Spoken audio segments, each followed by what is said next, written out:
YouTube, Jordan here with an update on the Regal project. As you can see, it is in multiple pieces.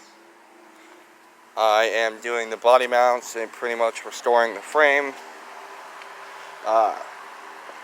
Surprisingly, the frame is in pretty good condition overall. All this, stuff right here is just kind of surface rust. Yeah, there's not a lot of work that needs to be done as far as frame stuff goes. The main reason why I took the body off the frame is to fix, mud flap, is to fix this hole right here, which is the worst. I think it's actually the only one on the whole car that's actually fucked up, because it's supposed to look like that and be all nice and neat and kind of keyhole shaped, but it's about double the size nearly that it should be. You can't even see any remnants of the hole whatsoever, and the corresponding hole in the body is also rotted out. I bought new patch panels for those. That Tamaraz Auto Parts or whatever the hell it is sells them on eBay. The 4 trunk mount body locations, the 2 in the rear back here on both, and then the 2 on this side and the other side. And yeah, if you're wondering, this right here is where the quote-unquote GNX bushing goes. I've got some. It's crusty, but it's solid. This arguably is the only rust on the entire car. Is this little spot right here above the wheel well. This is the worst spot on the entirety of the car. And yeah, the undercoating on here has pretty much been the saving grace of this car. Hold on a minute.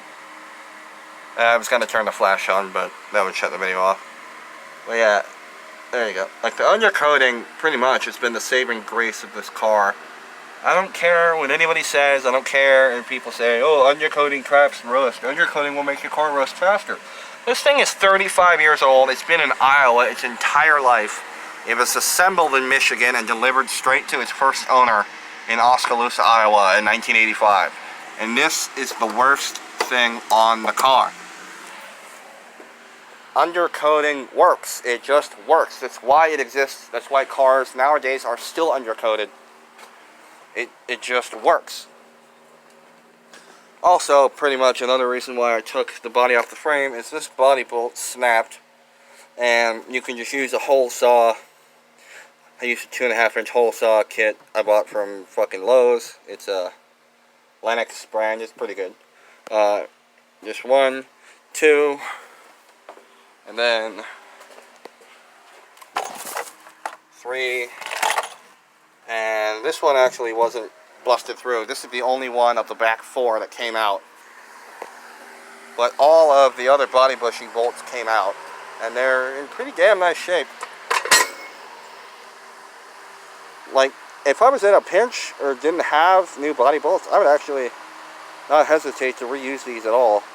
But they are 35 years old. They are kind of crusty, and I didn't want to go through all the trouble of removing them without breaking them, and then just to have them break on install or something stupid like that. So yeah, that's what I'm doing. My original plan was to completely roll the frame out from under the body, but as you can see over here, the hump where the rear axle is basically level with my 4x4s right here, so I would have to get the car at least this high or higher, and I just don't feel like doing that. This is as high as both of my jacks can go. So yeah, that's about it.